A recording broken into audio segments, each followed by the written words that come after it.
வணக்கம். மினி கதைகள் சேனல்ல உங்களை வரவேற்கிறோம். இன்றைய கதை வீடு திரும்புதல். ராத்திரி தூக்கம் கொஞ்சம் தாமதமா வந்ததால இன்று ராம்லாலின் கண் கொஞ்சம் தாமதமா திறந்தது. அவர் எழுந்தப்போ சூரிய ஒளி ஜன்னல் வழியா உள்ள வந்துகிட்டு இருந்தது. அவர் அருகில் வைத்திருந்த கண்ணாடிய தொட்டு போட்டாரு.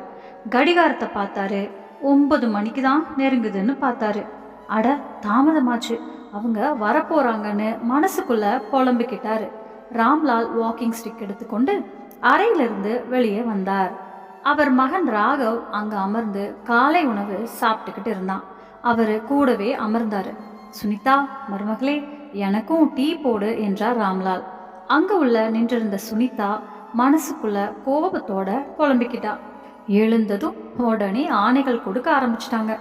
மருமகளு ஒரு மெஷினா, நாள் முழுக்க ஓட சொல்றாங்க. ஆனா ஒரு போதும் சோர்வடைய கூடாது. இங்க நாம இருவரும் தான் நாள் முழுக்க இவரோட சேவையில கஷ்டப்பட்டு இருக்கோம்.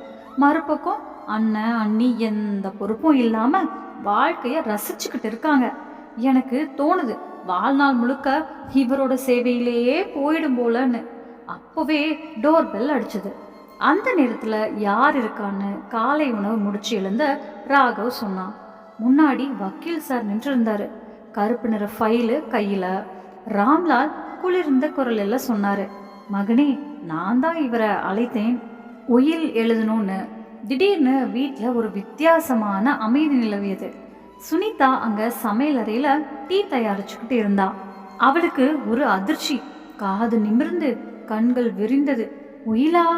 அவ கைய முந்தானியில தொடச்சுக்கிட்டு டீயை வடிச்சு அமைதியா டீ ட்ரே எடுத்துக்கிட்டு வெளியே வந்தா. வக்கீல் சார் கண்ணாடியை சரி பண்ணி நாற்காலியை இழுத்து காகிதங்களை எடுத்தாரு. பாருங்க ராம்லால், நீங்க சொன்ன மாதிரி நானே எல்லா காகிதங்களையும் தயார் பண்ணிட்டேன் என்றார்.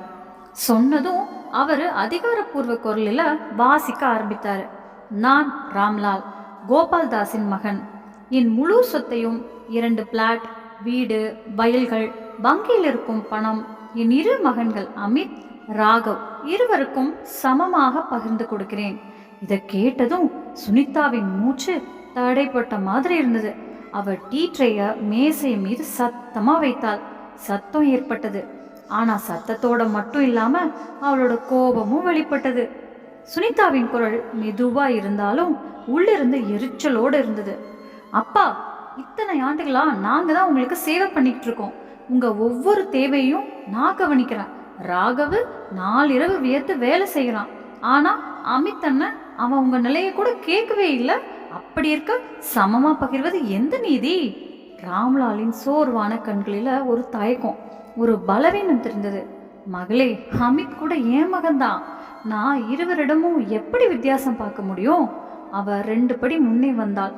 முகத்துல ஒரு லேசான சிரிப்பு, ஒரு கேலி கலந்த சிரிப்பு. நீங்க வித்தியாசம் பார்க்க முடியாது, ஆனா பார்த்தாலாவது தெரியாதா உங்க 2 மகன்களுக்கும் எவ்வளவு வித்தியாசம் இருக்கிறது? 2 கண்கள் இருந்தும் அது உங்களுக்கு தெரியலையா? ராகவ் சுனிதாவின் கையை பிடித்து மெதுவாக சொன்னான். போதும் சுனிதா, அமைதியா இரு.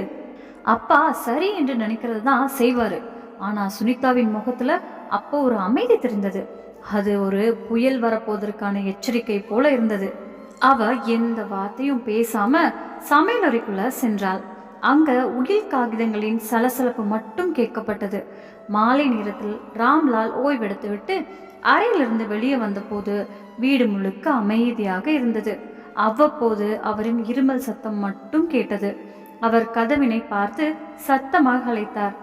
சுனிதா, மருமகளே. பதில் வரவில்லை. சமையலறையில் பிஸியா இருப்பாள் என்று நினைத்தார். கொஞ்சம் பெரிய சத்தமாக மகனை அழைத்தார். ராகவ், ராகவ். அறையிலிருந்து ராகவ் வெளியில் வந்தான். என்னாச்சப்பா? ராம்லால் கழுத்தில் கையை வைத்து கொண்டு சொன்னார். மகனே, இருமல் அதிகமா இருக்கிறது, கொஞ்சம் டீ குடிக்கலான்னு தோணுது, கொஞ்சம் சுகம் கிடைக்கும். அப்போ ராகவ் சொன்னான். இப்பவே எடுத்துட்டு வரேன்ப்பா. ராகவ் சமையல் அறைக்குள் போனான். சுனிதா தனது வேலையில் பிஸியாக இருந்ததை பார்த்த ராகவ் எதுவும் சொல்லாமல் தானே டீ செய்ய ஆரம்பித்தான். டீ செய்வதற்குள் ராகவின் குழந்தை பருவ நாட்கள் நினைவுக்கு வந்தது. குழந்தை காலத்துல அப்பா மண்ணா நானா அடுப்புல டீ செய்தும் தோசை சுட்டும் இருந்தாரு. அப்போ ராகவ், பெரிய அண்ணன் அமித் இருவரும் அங்கேயே உட்கார்ந்து காத்திருப்பாங்க. அமித் வேகமாக சாப்பிட்டு விளையாட போயிடுவான். ஆனால் ராகவ் எப்போதும் அப்பாவின் கையிலிருந்தே சாப்பிட வேண்டும், அப்பா கையிலிருந்தே டீ குடிக்கணும் என்றே பிடிவாதம் பிடிப்பான். அப்பா வேலை முடித்து அவனை கையாலேயே சாப்பிட வைக்கும் வரை அவன் அருகில் அமர்ந்தே இருப்பான். ராகவ் தந்தையிலேயே தாயின் பாசத்தை பார்த்தான். அவன் சிறியவனாக இருக்கும்போதே தாயார் மறைந்து விட்டார். அதிலிருந்து இன்று வரை அவன் தந்தையோடவே இருந்தான். இப்போ காலம் மாறிவிட்டது. பெரிய மகன் அமித் தனது மனைவி மைனாவுடன் பெங்களூரில் வசிக்கிறான். அங்கே அவனுக்கு நல்ல வேலை இருக்கிறது. அவன் ஒரு பெரிய கம்பெனியில் வேலை செய்தான். ஆனால் ராகவ் கான்பூரில் தான் இருந்தான். அப்பாவுடன் ராகவ் தனது தந்தையை கவனிக்கும் பொறுப்பை எந்த கேள்வியும் இல்லாமல் ஏற்றுக்கொண்டான். ஆனால் சுனிதா அந்த பொறுப்பை ஏற்றுக்கொண்டாலும் ஒரு கடமை போலவே பார்த்தாள். காலை முதல் இரவு வரை அப்பாவுக்கு சாப்பாடு, மருந்து, தேவைகள் எல்லாவற்றையும் செய்து கொண்டே அவளுடைய மனதில் ஒரு தெரியாத சோர்வு நிரம்பிவிட்டது. முகத்தில் எப்போதும் ஒரு சின்ன எரிச்சல், உதடுகளில் புகார் இருந்தது. இருந்தாலும் ராகவ் சொன்னதால் மனமில்லாமல் எல்லாவற்றையும் செய்து கொண்டிருந்தாள். அவள் சேவையில் பாசம் இல்லை, ஒரு சமரசம்தான் இருந்தது. ஆனால் பெரிய மகன் அமித் மற்றும் அவனுடைய மனைவி மைனா ராம்லாலை தங்களுடன் வைத்துக் கொள்வதை திட்டமிட்டுதான் மறுத்தார்கள். அவர்கள் வசிக்கும் பாஷ் காலனியில் உள்ள பிளாட்டில் அப்பாவுக்கான இடம் இல்லை. அமித் நேராக சொன்னான், அப்பா கான்பூர்ல தான் சரி, அவரை கவனிக்க எங்களிடம் நேரம் இல்லை. ராம்லால் இதையெல்லாம் கேள்விப்பட்டார். ஆனாலும் தன்னிடம் பேசிக்கொண்டார், இது என் மகன்தான், எங்கோ அவனுக்கும் ஒரு கட்டாயம் இருக்கும். ஆனால் சுனிதாவின் மனதில் இது முட்டி விட்டது. இன்று சாப்பாடு சாப்பிட்ட பிறகு ராம்லால் மருந்து கேட்டார். சுனிதா சமையலறையில் இருந்தபடியே குரல் கொடுத்தாள், ராகவ் நீ கொடு, எனக்கு நேரம் இல்லை. ராகவ் அதிர்ச்சி அடைந்தான். ஏனெனில் இதுதான் முதல் முறை சுனிதா அப்பாவுக்கு மருந்து கொடுக்க மறுத்தாள். சுனிதாவின் முகம் இப்போது தினம் தினம் மாற ஆரம்பித்தது. முன்னால் அவள் அப்பாவுக்கு மனமில்லாமல் இருந்தாலும் முன்னால் சாப்பாடு கொடுப்பதும் மருந்து கொடுப்பதும் தேவைகள் பூர்த்தி செய்வதும் செய்தாள். ஆனால் இப்போது அவள் தெரிந்தே தவிர்க்க ஆரம்பித்தாள். சில சமயங்களில் சாப்பாட்டை கேட்காமல் முன்வைப்பாள். சில சமயங்களில் மருந்தை மேசையில் போட்டுவிட்டு போய்விடுவாள். அப்பாவின் கண்களில் கேள்விகள் இருந்தாலும் வாயில் வராது. சுனிதாவின் மனதில் இப்போது ஒரே ஒரு விஷயம் மட்டும் பதிந்தது, சேவை நாம பண்ணணும், ஆனா சொத்து சமமா பங்கணும். மனதில் நினைத்து கொண்டாள், இந்த அநியாயத்தை நான் ஒருபோதும் சகிக்க மாட்டேன். ராகவ் கூட மெதுவாக சுனிதாவின் இந்த மாற்றத்தை உணர ஆரம்பித்தான். ஆனால் எதுவும் சொல்லவில்லை. இரவில் எல்லோரும் தூங்கிக் கொண்டிருந்தார்கள். ஆனால் சுனிதா நீண்ட நேரம் புரண்டு கொண்டிருந்தாள்.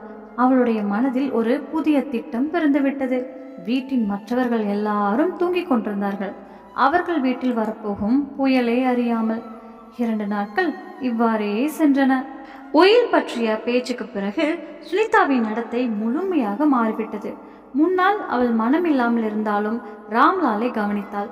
ஆனால் இப்போது அவர் எந்த காரியத்துக்கும் அவள் சீற்றத்துடன் பதிலளிக்க ஆரம்பித்தாள். அவளுடைய கோபம் இப்போது வெளிப்படையாக வெளிவந்தது. ராகவ் இதையெல்லாம் கவனிச்சான். அவன் மனைவி இப்போ எப்போதும் கோபத்தோட இருந்தா. முகம் சுண்டி கண்கள்ல கோபம் மின்னுச்சு. ராகவ் மனசுல வேலைப்பள அதிகமா இருந்ததால் தான் இப்படியா இருக்காளோன்னு தோணுச்சு. சுனிதாவுக்கு வேலை குறைஞ்சா மனநிலை சீராகிடுமோன்னு யோசிச்சான். அடுத்த நாள் ஒருத்தி வேலைக்காரிய வச்சுக்கலாம். அவ காலை வந்துட்டு வீடம் சுத்தம் பண்ணுவா, துணி பாத்திரம் எல்லாம் கழுவுவா, அப்புறம் போயிடுவா. ராகவ் சுனிதாவிடம் சொன்னான், இப்போ உனக்கு இத்தனை வேலை செய்ய வேண்டியதில்லை. அப்பாவுக்கு மருந்தும் சாப்பாடும் பார்த்து கொண்டா போதும், மீதி எல்லாம் வேலைக்காரி பார்த்துக்குவா. சுனிதா தலையசைச்சா. ஆனா கண்கள்ல எந்த நிம்மதியும் தெரியல. ராகவுக்கு தோணுச்சு, இன்னும் சில நாள்ல எல்லாம் சரியாகிடும். ஆனா நாட்கள் கடந்து போக சுனிதாவின் நடத்தை இன்னும் மோசமாயிடுச்சு. இப்போ அவ சின்ன விஷயங்களுக்கு கூட கத்த ஆரம்பிச்சா. ஒரு நாள் டீ குடிக்கும்போது ராம்லால் சொன்னாரு, சுனிதா மருமகளே, டீல சீனி இல்லை போல, நீ போட மறந்துட்ட. சுனிதா பதிலிட்டா, சீனி போடலையா? நீங்களே போய் போட்டு குடிங்க, எப்போதும் என் குறை சொல்ல வேண்டிய அவசியமா இருக்குது. ராகவ் அவளை சுட்டான். சுனிதா இப்படி ஏன் பேசுற? சுனிதா குளிர்ந்த பார்வையோட பார்த்து சொன்னான், உண்மையே சொல்றேன், உனக்கு தெரியலையா நான் எவ்வளவு சோர்ந்துட்டு இருக்கேன்னு? ராகவ் சும்மா இருந்தான். ஆனா வேலைக்காரிய வைத்த பிறகும் சுனிதாவின் கோபம் இன்னும் ஏன் அதிகமாக இருக்குன்னு அவனுக்கு புரியல. பிறகு ஒரு நாள் ஒரு செய்தி வந்தது. அது சுனிதாவின் கோபத்துக்கு மேல நெய் ஊத்துனது மாதிரி. ராம்லால் அப்பாவிடம் ஃபோனில் பெரிய மகன் அமித் சொன்னான், நாங்கள் குழந்தைகளோட டூருக்கு கிளம்பிட்டோம், 1 மாதத்துக்கு வரமாட்டோம். இந்த செய்தி சுனிதாவிடம் வந்ததும் அவ எரிச்சலோட கோபம் வந்தது. அவ சீக்கிரமா மொபைல் எடுத்துக்கொண்டு சமூக வலைத்தளம் திறந்தா. அங்க அமித் மைனா படங்கள் இருந்தது. சில நேரம் கடற்கரை, சில நேரம் உயரமான கட்டிடங்கள் முன்னாடி, சில நேரம் பெரிய ஷாப்பிங் மால்ல சிரிச்சு கொண்டிருந்தாங்க. சில படங்கள்ல கீழ் வெக்கேஷனின் பாரடைஸ்ன்னும், சில படங்கள்ல கீழே லைஃப் பியூட்டிஃபுல்னும் எழுதப்பட்டிருந்தது. சுனிதா முகம் செவந்துடுச்சு. அவ போனை மேசையிலே போட்டு விட்டு சொன்னான், பாரு, இவங்க வெளிநாட்டுல சந்தோஷமா இருக்காங்க, இங்க நான் அப்பாவோட வேலைக்காரியா சுத்துறேன். ராகவ் அவளை சமாதானப்படுத்த முயற்சி செய்தான். சுனிதா, உன்னை வேலைக்காரி யாரும் சொல்லல. அவங்க எங்க போனாலும் இல்லைனாலும் நமக்கு என்ன சம்பந்தம்? அவங்க என்ன செய்தாலும் நமக்கு என்ன? ஆனா சுனிதா இப்ப கேட்கும் மனநிலையில இல்ல. என்ன சொல்ற? நமக்கு என்னையா? இத்தனை ஆண்டுகளா நான் அப்பாவோட சுமையை சுமந்து கொண்டிருக்கேன். அவரோட ஒவ்வொரு கோரிக்கையும் ஒவ்வொரு புகாரையும் பொறுத்து கொண்டிருக்கேன். ராகவ், நீ ஆபீஸ்ல சோர்வா இருக்க, நான் இங்க சோர்வா இருக்கேன். அப்புறம் அவங்க வெளிநாட்டுல சுத்திக்கிட்டு இருக்காங்க, ஆனா உயில்ல சமமா பங்கு வாங்க போறாங்க. இது எந்தெந்த விதத்துல நியாயம்? சுனிதாவின் குரல்ல கோபமும் கண்கள்ல கண்ணீரும் இருந்தது. அந்த இரவு சுனிதா சமையல் அறையில நின்றுக்கிட்டு இருந்தா. சாப்பாடு செய்யல. ஆபீஸ்ல இருந்து ராகவ் வந்ததும் கேட்டான், சுனிதா, அப்பாவுக்கு சாப்பாடு கொடுத்தியா? இல்லைனா நான் கொடுக்குறேன். சுனிதா பதிலிட்டா, நான் செய்யல. சாப்பாடு செய்யலையா? ஏன்? இன்று மனசில்ல, நீ வெளியில இருந்து ஆர்டர் பண்ணிக்கோ. சுனிதா, நீ எல்லையை தாண்டிட்ட. அப்பா வெளியே சாப்பாடு எப்படி சாப்பிடுவாங்க? எனக்கு தெரியல. எனக்கு தெரிஞ்சது என்னன்னா, இப்போ என்னால எதுவும் முடியாது. ராகவ் அதிர்ச்சியா இருந்தான். முன்னாடி சுனிதா சோர்வா இருந்தாலும் வேலையெல்லாம் செஞ்சிடுவா.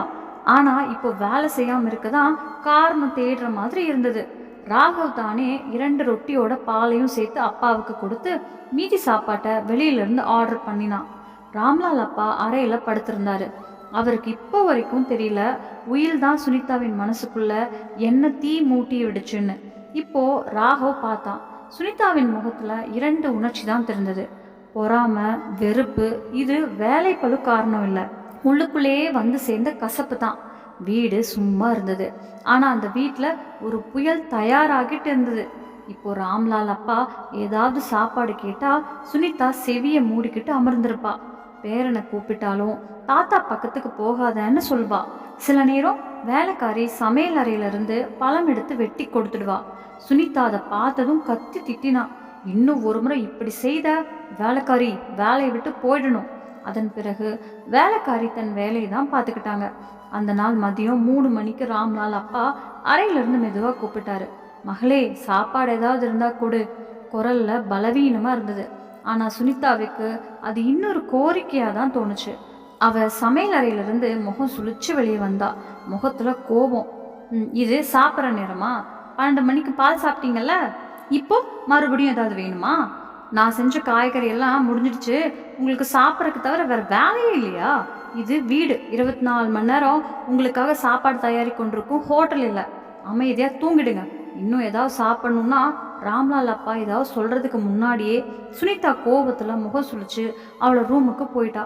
அப்பாவோட கண்கள்ல ஒரு அமைதியான சோகமே தெரிஞ்சிச்சு. ஆனாலும் அவர் ஒன்றும் பேசல. அதே நேரம் ராகவ் ஆஃபீஸ்ல இருந்து சீக்கிரம் வீட்டுக்கு வந்திருந்தான். வாசல் கிட்ட நின்றுக்கிட்டு சுனிதா பேசினதெல்லாம் கேட்டுட்டான். அதுக்கப்புறமா அவன் கால் உள்ள எடுத்து வைக்கிறதுக்குள்ள சுனிதா ரூமுக்குள்ள போயிட்டா. ராகவோட மனசு கோபத்துல வெடிக்க ஆரம்பிச்சுது. நேரா போய் சுனிதா படுக்கையில உட்காந்து அவளோட பிடித்தமான சீரியலை பார்த்துக்கிட்டு இருந்தா. அவ ஒரே சுறுசுறுப்பா ஒன்றும் நடக்காத மாதிரி இருந்தா.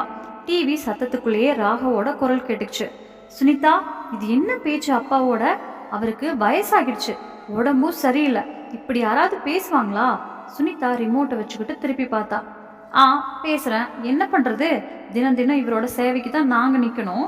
ஒவ்வொரு மணி நேரத்துலயும் ஏதாவது வேணும்னு சொல்றாங்க. எனக்கு ஓய்வு வேணாமா? நானும் ஒரு மனுஷி தானே, இயந்திரம் இல்லை. ராகவோட கோபம் கூடி வந்தது. உனக்கு குற்ற உணர்ச்சியே வரலையா சுனிதா? அப்பா எப்பவுமே நமக்காக இருந்திருக்காங்க. இப்போ நாம அவரை பார்த்துக்கணும்னா நீ இப்படி நடந்துக்கிற? சுனிதா இப்போ வெடிச்சிட்டா. பார்த்துக்கிறாங்க, உன்னைதான் பார்த்துருக்கலாம். ஆனா நான் கல்யாணம் ஆன நாள் முதல்ல என் தோல்ல ஒரு சுமையா இருக்கிறாரு. மேல உங்க அண்ணனுக்கு உயிர்ல சம பங்கு. அவங்க வெளிநாட்டுல கஷ்டப்படுறாங்களா? சிரிக்க சிரிக்க புகைப்படம் போடுறாங்க. நம்மளை வேதனைப்படுத்துற மாதிரி. அந்த போட்டோவை கண்ணோட பார்த்தா கூட கோபம் வருது. கையில இருக்கிற மொபைலை தரையில போட்டு உடைக்கலாம் மாதிரி தோணுது. போது ராகவ், இன்னைக்கு ஒரு முடிவு எடுத்துக்கலாம். இவ்வளோ நாளா பொறுமையா இருந்தேன், இனிமேல ஒரு நிமிஷம் கூட முடியாது. இந்த வீட்டில் அப்பா இருந்தா நான் இருக்க மாட்டேன். அரை முழுக்க அமைதி. ராகவ் வியப்புல சும்மா நின்னுட்டான். அவளோட வார்த்தைகள் அவனோட உள்ளத்தை குத்தும் கத்தி மாதிரி இருந்துச்சு. அவன் ஏதாவது சொல்லணும்னு நினைச்சான், ஆனா வார்த்தை வரல. அந்த வாக்குவாதத்தோட சத்தம் அந்த வீட்டில் முழுசா பதட்டமா பரவிடுச்சு. அந்த ராத்திரி யாரும் சாப்பிடல. ராம்லால் அப்பா சும்மா படுத்துக்கிட்டு இருந்தாரு. அடுத்த நாள் காலையில ராம்லால் அப்பா சாப்பாடு முடிச்சதும் ராகவ அருகே கூப்பிட்டாரு.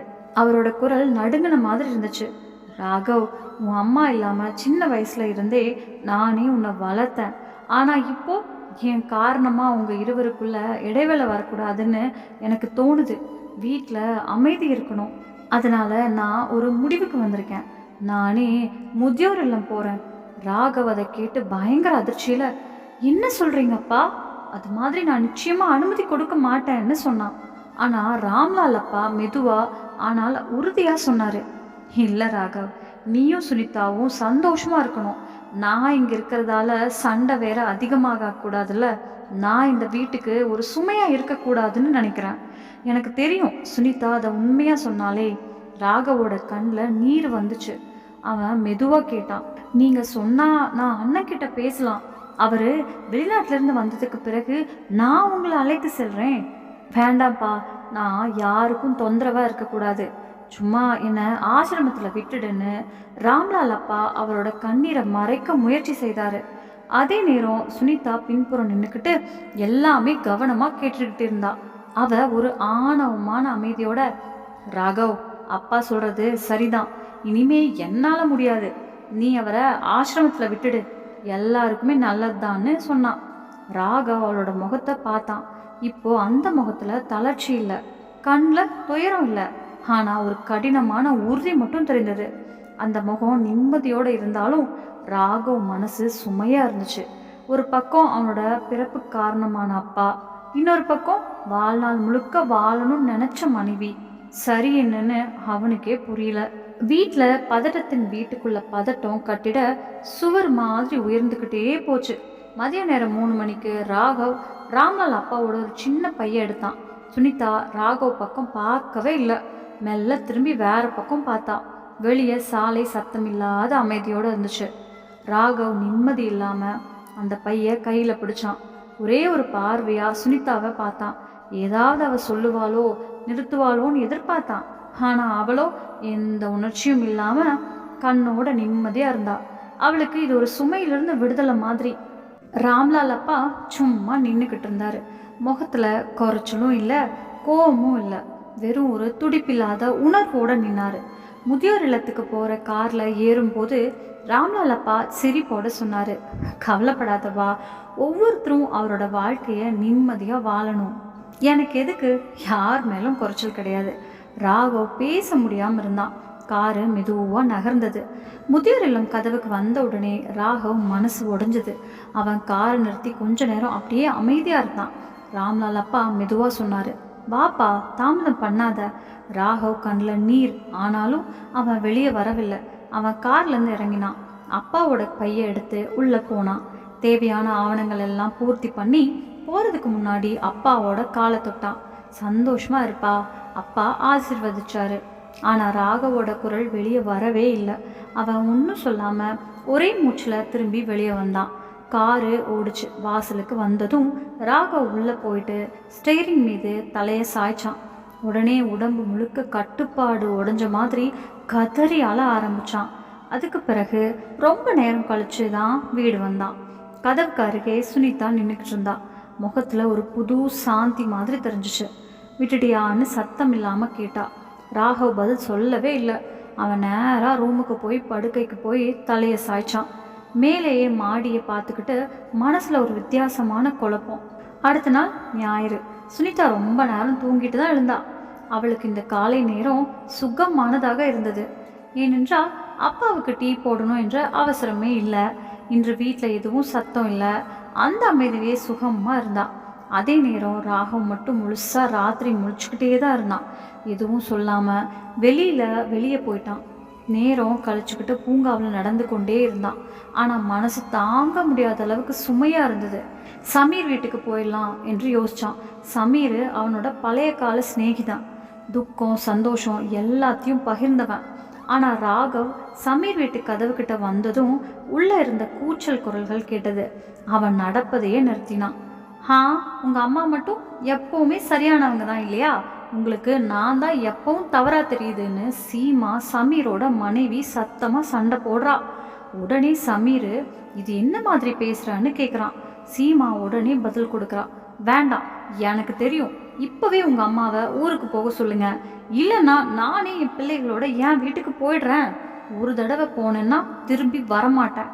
உங்கள் அம்மாவோட தான் வாழ்ந்து பாருங்க. அவளோட குரலும் கொஞ்சம் கடுப்பாக பதற்றமாக இருந்துச்சு. சமீரோட குரலும் அமைதியாக இல்லை, நேரடியாகவே இருந்துச்சு. உங்கள் வாழ்க்கையை பார்த்தீங்களா, எல்லா விஷயம் ஒரே சின்ன சம்பவத்திலேயே திருப்ப எடுக்கிற மாதிரி இருக்கும். உங்கள் அம்மாவுக்கு தான் சுமையை காட்டணும்னு சீமா சீரனா. எனக்கு மட்டும்தான் சரியான ஞாபகம் இருக்குங்க, உங்கள் அம்மாவுக்கு இல்லை போலன்னு பதிலடி கொடுத்தா. இவங்க ராகவ் வீட்டுக்கு வெளியே நின்றுட்டு இவங்க பேச்சு கேட்டுட்டு இருந்தாரு. சமீர் கத்துனாரு. சீமா, பேச தடுமாற்றம் இருக்கணும். நான் ஒத்துக்கிறேன், அம்மா வச்சு உனக்கு கொஞ்சம் தொந்தரவு தான் இருக்கு. ஆனால் அதனாலே என்னால் என் அம்மாவை இந்த வயசில் தனியாக விட்டுட்டு போக முடியாது. அம்மா ஒரு வாழ்க்கையே முழுக்க நம்ம வாழ்க்கையை நல்லா செஞ்சுருக்காங்க. இப்போ அவருக்கு நம்ம தேவைப்பட்ட உடனே நாம் அவரை விட்டு விலகிட முடியுமா? நீ உன்னால் யோசிக்கிற மாதிரி கொஞ்சம் உன் அம்மா இடத்துல நின்று யோசிச்சு பாரு. நாளைக்கு நம்ம மகனுக்கு திருமணம் ஆகும். நாமும் வயதானவங்க ஆக போகிறோம். அப்போது நம்ம பொண்ணு மருமக நம்ம இப்படி வெளியே தூக்கி போடணுமா? சீமாவோட குரல் சத்தம் குறைஞ்சிச்சு. சமீர் மென்மையாக சொல்ல ஆரம்பித்தார். இன்னைக்கு நாம் என்ன செய்கிறோமோ நாளைக்கு நம்ம கூட அதே மாதிரி நடக்கும். அந்த உண்மையை மறந்துடாத. அம்மா நம்ம பொறுப்பு. அந்த பொறுப்பை நாம் விட்டு விளக்க முடியாது. அந்த வார்த்தைகளை கேட்டதும் ராகவோட மனசு பதறி போச்சு. சமீரோட புரிதல், பொறுமை, அன்னையோட உறுதி எல்லாமே அவனோட உள்ளத்தை விட்டு விட்டது. அவன் எதுவும் பேசாமல் தன் வீட்டுக்கு புறப்பட்டான். வழியில் வரும்போது ராகவோட மனசு ஒரே வலி, குழப்பம், எண்ணங்களால் ஓடிக்கிட்டு இருந்தது. சமீர் எப்படி அமைதியாக சமாளிச்சாரு? நானும் என்னோட வீட்டை அப்படியே சமாளிக்க முடியாதா? சமாதானமாக சுனிதாவை நானும் பேசி புரிய வைக்க முடியாமல் போயிட்டனே. அவள் கேட்கலனாலும் பரவாயில்லை, ஆனால் என் அப்பாவை இவ்வளவு சுலபமாக விட்டு கொடுக்க நான் எப்படி தயாரானேன்? அந்த ஒவ்வொரு அடியோடும் அவனோட உள்ளத்தில் ஆழமான குற்ற உணர்வு உருவாகி கொண்டே இருந்துச்சு. சாயங்காலம் ராகவ் வீட்டுக்கு வந்தார். சோஃபாவில் உட்காந்து பயங்கர யோசனையில் ஆழ்ந்திருந்தார். சுனிதா பக்கத்துக்கு வந்தா. ராகவோட முகத்தை பார்த்ததும் என்னாச்சு, இவ்வளவு கவலையாக இருக்கேன்னு கேட்டாங்க. ராகவ் அமைதியாக இருந்தார். சுனிதா மட்டும் புரிஞ்சுட்டு சிரிச்சுக்கிட்டு கிண்டலான சத்தத்தில் கேட்டா. போக போக நீங்கள் உங்கள் அப்பாவே நினச்சிக்கிட்டே இருக்கீங்க போல, வேறு வேலையே இல்லையா உங்களுக்கு? என் கணக்குக்கு நீங்கள் அவரை திரும்ப கொண்டு வரலான்னு யோசிக்கிறீங்கள? அந்த நேரத்தில் ராகவோட பொறுமை முற்றிலும் உடஞ்சி போச்சு. சுனிதா கிட்ட பார்த்து, சுனிதா, அவர் ஏன் அப்பா, நான் அவரை எப்படி மறக்க முடியும்னு கேட்டார். அது கேட்ட சுனிதா கொஞ்ச நேரம் அமைதியாக இருந்தா. அதுக்கப்புறம் மகிழ்ச்சியோட சொல்கிறா, சரி, நீங்கள் இப்படி கவலைப்படாதீங்க. நம்ம எல்லாரும் கொஞ்ச நாளைக்கு வெளியே சுற்றிட்டு வரலாமா? உங்கள் மனசும் சுத்தமாகும், ஆரவும் சந்தோஷப்படுவான். எத்தனையோ வருஷமாச்சு நம்ம 3 பேரும் வெளியே எங்கும் போய். உங்கள் அப்பா இருந்தப்போ நம்ம எதுவும் செய்ய முடியல. எப்போவுமே அவரோட டேப்லெட்டு, அவரோட தேவை, அவரோட கவனம் எல்லாத்தையும் பார்த்துக்கணும். இப்போ தான் ஒரு சந்தோஷமான வாழ்க்கையை நாம் வாழ முடியும். அசாதாரண வாழ்க்கை வாழ்கிறதுக்கான வாய்ப்பு கிடைச்சது போல சுனிதா சொல்லி கொண்டிருக்க, ராகவ் அவளை கோபத்தோட கடுமையாக பார்த்தான். ஒரு ஆழமான மூச்சு விட்டுக்கிட்டு எதுவும் பேசாமல் டிராயிங் ரூமுக்கு போயிட்டான். ராகவ், நீங்கள் எங்கே போகிறீங்கன்னு பின்னாலேருந்து சுனிதா கூப்பிட்டா. தூங்கன்னு ராகவ் சுருக்கமாக பதிலிட்டான். அட, சாப்பாடு கூட சாப்பிடல, காலையிலேருந்து எதுவும் சாப்பிடலையேன்னு அவ சொன்னான். எனக்கு பசிக்கலன்னு சொல்லிக்கிட்டு ராகவ் வேறு எதையும் கேட்காம உள்ளே போயிட்டான். அடுத்த நாள் மாலை ராகவ் ஆஃபீஸ்லேருந்து வீடு திரும்பியதும் வீட்டுக்குள்ளே ஒரு புயல் எழுந்த மாதிரி ஆயிடுச்சு. சுனிதா அழுது கொண்டே தன் அம்மா வீட்டுக்கு ஃபோன் பண்ணான். அண்ணா, நீங்கள் எங்கே இருக்கீங்க? எவ்வளோ நேரத்தில் வர முடியும்னு கேட்டா. ரோஹித், அவங்க அண்ணன், அதிர்ச்சியோடு கேட்டார். என்னாச்சு சுனிதா, எல்லாம் சரியா இருக்கா? அண்ணா, சீக்கிரம் இங்கே வா, கேள்வி எதுவும் கேட்காதன்னு சுனிதா அழுகையோட சொன்னான். அதை கேட்ட ரோஹித் பதறி போனாரு. ஆனா பிரச்சனை என்னன்னு சொல்லல. மச்சான் வீட்டில் இல்லையா, என்னாச்சுன்னு வற்புறுத்தினாரு. அண்ணா நீங்க உடனே இங்க வாங்கன்னு தான் மீண்டும் சொன்னான். சரி வர்றேன்னு ரோஹித் சொன்னாரு. அரை மணி நேரத்துக்குள்ள ரோஹித் சுனிதா வீட்டுக்கு வந்தாரு. அங்க ராகவ் அமைதியா உட்கார்ந்துருந்தாரு. சுனிதா சத்தமா அழுது கொண்டிருந்தா. அவங்களோட 8 வயசு பையன் ஆரவ கூட அழுதுகிட்டு கண்கள் சிவந்திருந்தது. என்னாச்சு மச்சான், இவ்வளோ பெரிய விஷயம் என்னாச்சுன்னு ரோஹித் கேட்டாரு. ராகவ் எதுவும் பேசல. அப்போ சுனிதா தன் கண்ணீரை தொடச்சிக்கிட்டு சொன்னான். பாருங்க அண்ணா, இவங்க விவாகரத்து காகிதம் தயாரிச்சுட்டு வந்திருக்காங்க. என்னை விட்டு விவாகரத்து வாங்கணும்னு சொல்றாங்க. அதை கேட்ட ரோஹித் அதிர்ச்சியோட நின்னாரு. ஒரு நொடி அவருக்கு சுனிதா கிண்டல் பண்றாளோன்னு தோணுச்சு. ஆனா அவளோட கண்ணீர் பொய்யா இருக்க முடியாது. அவர் உடனே ராம்லால் இருக்கிற ரூமுக்கு போய் பார்த்தாரு, ஏதாவது தெரிஞ்சிருக்குமோன்னு. ஆனா ரூம் காலி. அவர் தம்பி ஆரவ கூப்பிட்டாரு. ஆரவ் இங்க வாப்பா, உன் தாத்தா எங்க இருக்காரு? அழுகையோட ஆரவ் சொன்னான். அப்பா 3-4 நாளுக்கு முன்னாடி தாத்தாவை ஓல்டேஜ் ஹோம்ல விட்டுட்டு வந்துட்டாரு. இதை கேட்ட ரோஹித்துக்கு இடி விழுந்த மாதிரி ஆயிடுச்சு. மெதுவா அவங்க முன்னால நின்று ராகவ் தோல்ல கை வச்சாரு. குரலோட பாசம் இருந்துச்சு, ஆனா அதே நேரத்துல கனமும் இருந்துச்சு. மச்சான், ஏதாவது பிரச்சனையா இருந்தா உட்கார்ந்து பேசிக்கலாம், ஆனா ஒரே நொடியில இவ்வளோ பெரிய முடிவு எடுக்கிறது சரியில்லை. அதை கேட்டதும் ராகவோட பொறுமை உடஞ்சு போச்சு. அவளோட கண்கள்ல கண்ணீர் வலிய ஆரம்பிச்சது. ஆழமா மூச்சு விட்டுக்கிட்டு உடஞ்ச குரலோட சொன்னான். ஏன் 70 வயசான அப்பாவை நான் முதியோர் இல்லத்துல விட்டுட்டு வந்துட்டேன். அதுக்கு காரணம் இவ தான். உங்க தங்கச்சி அப்பாவை வீட்டிலேருந்து வெளியே தள்ளுறதுக்கு சத்தியமா முடிவு பண்ணியிருந்தா. அவர்கிட்ட முறையா பேசல, குழந்தையே அவர்கிட்ட போக விடல. அவரோட வாழ்க்கையை பூரா கஷ்டப்படுத்திட்டா. வேலைக்காரி கூட அப்பாவுக்கு உதவி செய்யக்கூடாதுன்னு தடை போட்டா. கஷ்டப்பட்ட அப்பா அவர் வாயாலே சொல்லிட்டாரு, என்னை முதியோர் இல்லத்துக்கு அனுப்பிடு என்று. இப்படி சொல்லிக்கிட்டு ராகவ் தன் முகத்தை 2 கைகளால் மூடி அழுதான். கொஞ்ச நேரம் கழிச்சு தன்னை அடக்கிக்கிட்டு குரல் நடுங்கியபடி சொன்னான். உங்களுக்கு தெரியாது ரோஹித், நான் 4 வயசுல இருக்கும்போதே என் அம்மா எங்களை விட்டு போயிட்டாங்க. அப்பா அப்புறம் மறுபடியும் கல்யாணம் பண்ணிக்கல. நம்ம வாழ்க்கையில ஒரு வேற அம்மா வரக்கூடாதுன்னு அவர் தனியா தான் எங்களை வளர்த்தாரு. வீடும் வெளியில வேலைக்கும் எல்லாத்தையும் தனியா பார்த்தாரு. ராகவோட கண்கள்ல கடந்த நாள் நினைவுகள்ல நனைய ஆரம்பிச்சுது. நான் சின்னவனா இருந்தப்போ அப்பா கையை பிடிச்சி நடக்க வைக்கிறாரு. அவரோட இருப்பே எனக்கு பாதுகாப்பு. வேலை முடிஞ்சு சோர்வா வந்தாலும் என் பிடிவாதத்துக்காக என்னை திருவிழாக்கு அழைச்சி செல்வாரு. நடந்து நடந்து சோர்வாக்கிட்டா தன் தோல்ல தூக்கிட்டு மொத்த திருவிழாவும் காட்டுவாரு. இங்க வரைக்கும் சொன்ன ராகவோட குரல் நடுங்க ஆரம்பிச்சிருச்சு. இப்போ அவருக்கு என் தோல் மிகவும் தேவைப்பட்ட நேரத்துல நானே அவரை விட்டுட்டு போய் பரதேசியா மாத்திட்டேன். எனக்கே வெக்கமா இருக்கு. 3 நாள் ஆச்சு, ஆனா அப்பாவோட அந்த பலகீன முகம் இன்னும் என் கண்கள்ல இருந்து மறையவே மறுக்குது. இதை கேட்ட ரோஹித் கோபத்தோட சுனிதா பக்கம் பார்த்தாரு. ஆனா அவ இன்னும் கோபத்திலேயே நின்று கொண்டு இருந்தா. கண்ணீரை தொடச்சுக்கிட்டு முகத்தை மறுபக்கம் திருப்பிக்கிட்டு நின்னான். என் அப்பா நம்ம குழந்தைகளோட எதிர்காலத்துக்காக முழு வாழ்க்கையே தியாகம் செஞ்சாரு. இந்த வீடு நமக்கா எளிதா வரல. அவரோட ரத்தமும் வேர்வையும் கலந்துதான் இந்த வீட்டோட ஒவ்வொரு சுவரும் கட்டப்பட்டு இருக்குது. நான் என் தந்தைய என் கண்களுக்கு கடவுள் மாதிரி இருக்கிற அப்பாவை காப்பாற்ற முடியலன்னா என் மனைவி என் பையன் இவங்களுக்காக நான் எப்படி இருக்க முடியும்னு சொல்லிக்கொண்டே ராகவ் சின்ன பையன் மாதிரி அழுதான். அவனோட வார்த்தைகளை கேட்டதும் சுனிதாவுக்கு உள்ளுக்குள்ள தன் தவறே புரிஞ்சிடுச்சு. பதட்டத்துல அவளோட விரல்கள் சாரியோட முந்தானியை அடிக்கடி முறுக்கி கொண்டிருந்தது. ராகவ் ஒரு ஆழமான மூச்சு விட்டுக்கிட்டு, என் அப்பாவை நான் அவரை கூட தெரியாதவங்க கிட்ட ஒப்படைச்சிட்டேன். அவரோட பழக்க வழக்கம் கூட தெரியாதவங்க, அவரோட தேவைகளை புரியாதவங்க, அவரோட நோய்களை புரிஞ்சுக்க முடியாதவங்க, அவரை பற்றி எதுவும் தெரியாதவங்க கிட்ட வச்சுட்டேன். நான் என் அப்பாவுக்காக எதுவும் செய்ய முடியலன்னா வேற யாருக்காக என்ன செய்ய முடியும்? என் மனைவி என் அப்பா அவளுக்கு சுமையாதான் என்று வெளிப்படையாக சொன்னான். அவளுக்கு தனக்கான சுதந்திரம் இவ்வளோ முக்கியமாக இருந்தால் நான் ஏன் அவளுக்கு துண்டான சுதந்திரம் தான் கொடுக்கணும்? முழுமையான சுதந்திரம் தானே கொடுக்கணும் இல்லையா அப்படின்னு கேட்டான். இந்த வார்த்தைகளை கேட்டதும் சுனிதாவோட இதயம் நடுங்கிடுச்சு. கண்ணீர் கலந்த கண்களோட அவனை பார்த்தாள். ஆனால் ராகவோட வார்த்தை அங்கேயே முடிந்தது கிடையாது. நான் அம்மா இல்லாமல் வளர்ந்தேன், அதே மாதிரி என் பையனும் அப்பா இல்லாமல் வளர முடியும். அவனுக்கு அம்மா இருக்காங்க, அவனுக்கு என்ன குறை வரும்னு சொல்லிக்கிட்டே மூளையில் பயந்து கொண்டு நின்று கொண்டிருந்த பையனை பார்த்தான். ராகவோட கண்களில் ஒரு வித்தியாசமான உறுதி தெரிஞ்சது. அதனால தான் நான் விவாகரத்து செய்ய விரும்புகிறேன். நீ போய் சந்தோஷமாக சுற்றிப்பாரு. அப்பாவோட பொறுப்பு சுமையை உன் தோல்லேருந்து முன்னாடி எடுத்துட்டேன். இப்போது உன்னை என் பொறுப்புலேருந்தும் விடுதலை பண்ணுறேன். ஆனால் கவலைப்படாத, என் சொத்து முழுவதும் உன்னோடதாக தான் இருக்கும். எல்லாத்தையும் விட்டுட்டு நான் என் அப்பாவோட தான் முதியோர் இல்லத்தில் இருப்பேன். குறைஞ்சது அவரோட கடைசி நாட்களில் நான் அவரோட பக்கத்தில் இருப்பேன் என்பதாலாவது எனக்கு ஒரு அமைதி கிடைக்கும். இதை கேட்டதும் சுனிதாவுக்கு மின்னல் அடித்த மாதிரி ஆயிடுச்சு. அவள் அதிர்ச்சியோட ராகவை கண்டாள். ராகவோ தலை குனிஞ்சான். அவனோட குரல் இப்போது குளிர்ந்திருந்தது. இன்னைக்கு என் அப்பா 2 மகன்கள் இருந்தும் முதியோர் இல்லத்தில் இருக்காங்க. அதே போல் நாளைக்கு நானும் அங்கே தான் இருக்க வேண்டியிருக்கும்.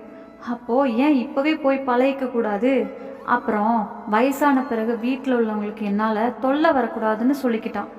அந்த அறை முழுக்க அமைதியால் மூழ்கிச்சு. ராகவோட சோக குரல் தான் மட்டும் ஒழிச்சுது.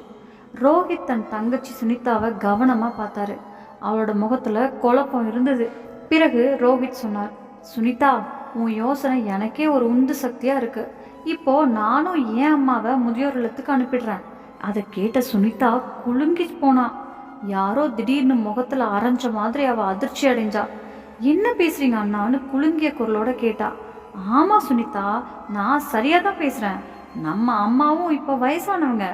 தினமும் ஒரு நாள் இருமல், ஒரு நாள் காய்ச்சல், இன்னொரு நாள் இங்கே வலி அங்கே வலி. இதை நான் சமாளிக்க முடியல. அவரை டாக்டர்கிட்ட கொண்டு போகணும். தேவையில்லாமல் இவ்வளோ மருந்துக்கு செலவு பண்ணணும்.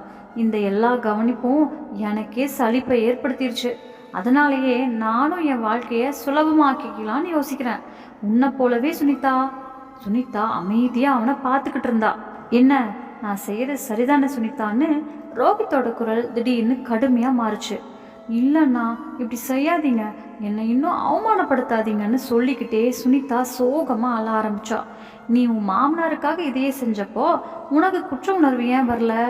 அவரை அவரோட வீட்டிலேருந்து வெளியே தள்ளும் போது உன் உள்ள குலுங்கலையா? அவரோட கண்களில் கண்ணீரை பார்த்தப்போ உன் மனசு உருகலையான்னு கேட்டாரு. சுனிதா தரையில் உட்காந்துட்டா. என்னை மன்னிச்சிருங்க, நான் மிகப்பெரிய தவறு செஞ்சுட்டேன்.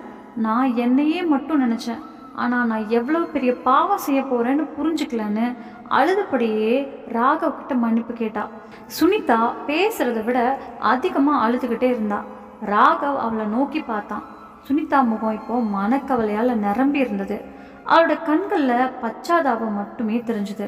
சில நேரத்துக்கு பிறகு அவளோட அண்ணன் ரோஹித் சொன்னார், இப்போ உனக்கு உன் தவறு புரிஞ்சிருச்சு. அதனால் நாம் மூவரும் போய் அங்கிளை முதியோர் இல்லத்துலேருந்து திருப்பி கொண்டு வரலாம். ரோஹித் கடிகாரத்தை பார்த்தாரு. மாலை 7 மணி ஆச்சு. வாங்க மச்சான், இன்றைக்கே முதியோர் இல்லத்துக்கு போயிடலாம். இனிமே தாமதம் பண்ணலைன்னு சொன்னார். அவர் ராகவோட தோளில் கையை வச்சு, சுனிதா, நீ ராகவோட சேர்ந்து வாங்க, நான் ஆரவோட காரில் காத்துக்கிட்டு இருக்கேன்னு சொன்னார். கொஞ்ச நேரத்துக்கு பிறகு ராகவ், ரோஹித், சுனிதா மூவரும் முதியோர் இல்லத்துக்கு வந்தாங்க. ராகவோட இதயம் வேகமாக துடிச்சது.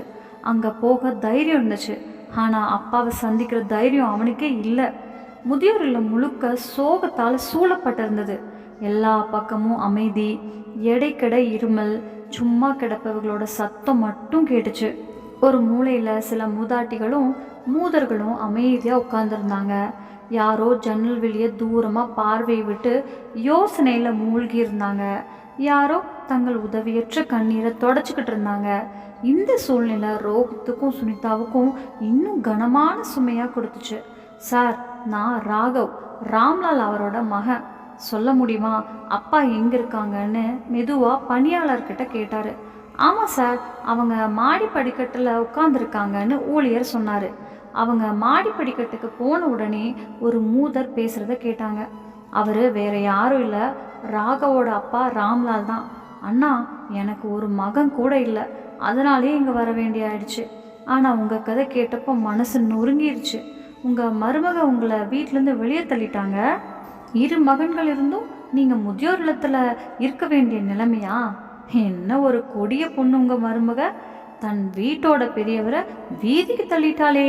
இதை கேட்ட ராகவோட மனசு தாழ்ந்து போச்சு. அவன் சுனிதாவை நோக்கி பார்த்தான். அவனோட கண்களில் குற்ற உணர்ச்சியும் பயமும் தெரிஞ்சது. ஆனால் அதை விட அதிர்ச்சி அளித்தது அவனோட அப்பா சொன்ன பதில் தான். அவர் அந்த மூதரை கண்டு மென்மையான குரலோட சொன்னார், இல்லைண்ணா, என் மருமக அப்படி இல்லை, அவள் நல்லவ தான். கொஞ்சம் அறியாமையால் தான் நடந்துக்குவா, ஆனால் அவள் கெட்டவ கிடையாது. இதை கேட்ட மூவரும் அப்படியே அதிர்ச்சியோடு நின்று போனாங்க. உங்கள் மகனும் மருமகளும் உங்களை இங்கேயே விட்டுட்டு போயிட்டாங்க, ஆனால் நீங்கள் இன்னும் அவங்கள கெட்டவங்கன்னு சொல்லவே இல்லையேன்னு மூதர் வியப்போட கேட்டார். ராம்லால் சிரிப்போட சொன்னார், பிள்ளைகள் ஒருபோதும் கெட்டவங்க இல்லை. சில சமயம் தங்கள் கடமைகளை புரிஞ்சுக்க முடியல, ஆனால் எனக்கு அவங்க மேலே நம்பிக்கை இருக்குது. ஒரு நாள் அவங்க புரிஞ்சுக்கிட்டு திரும்பி வந்து சேருவாங்க. அவர் இதை சொன்ன போது கண்களில் கண்ணீர் நிறைஞ்சது. பின்னால் நின்ன சுனிதா நடுங்கி போயிட்டா. அவளோட கண்களில் கண்ணீர் வழிந்தது. அவளை வீட்டிலேருந்து தள்ளியவங்க அப்பா கூட அவளுக்காக ஒரு கெட்ட வார்த்தை சொல்லலை. அவளோட மனசு உலுக்கியது.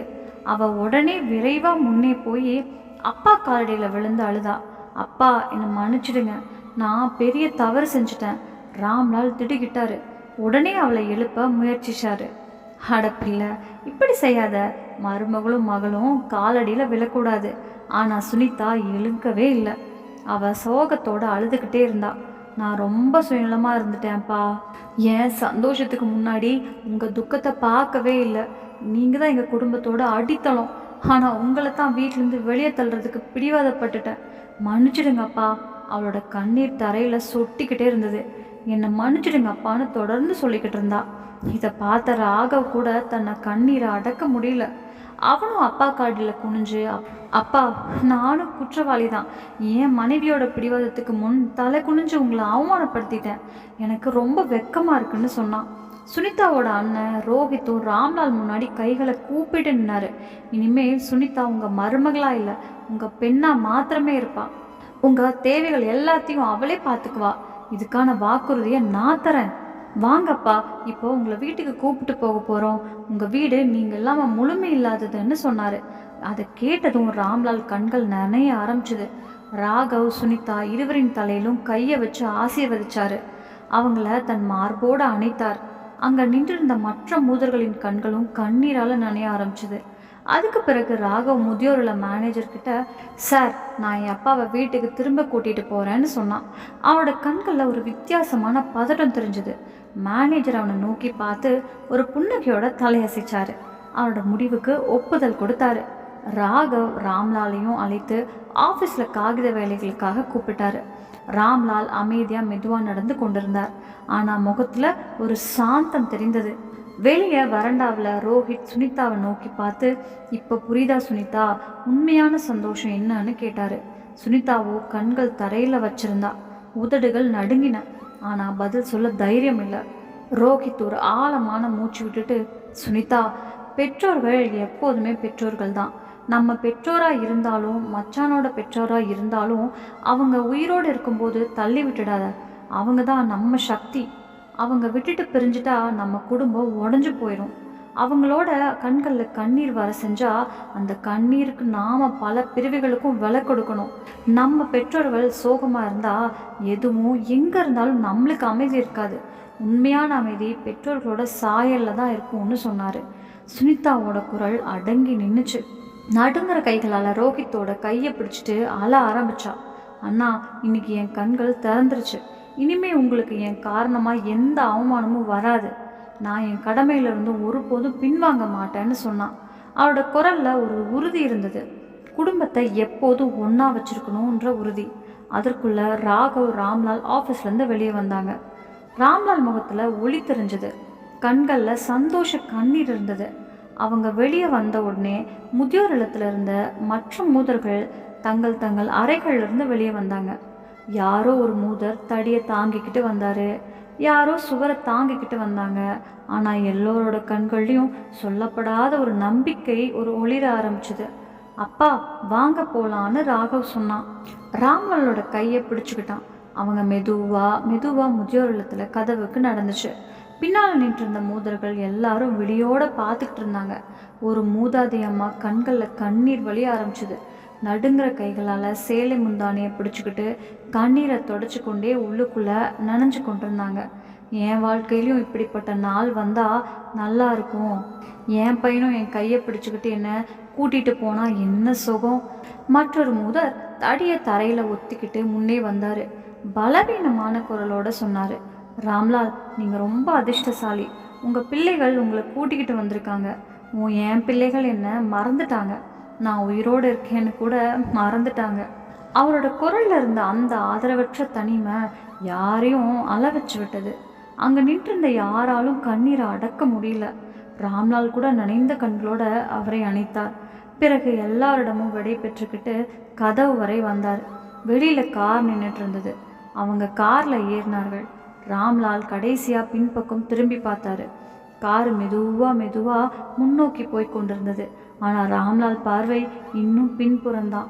அவங்க நெருங்கி பார்த்து கொண்டிருந்த அந்த முகங்களில் தான் அவனோட பார்வை நிலை நின்றது. யாரோட கண்களில் கண்ணீர், யாரோட கண்களில் நம்பிக்கை, யாரோட மனதில் தங்கள் பிள்ளைகள் திரும்பி வருவாங்கன்னு எதிர்பார்ப்பு.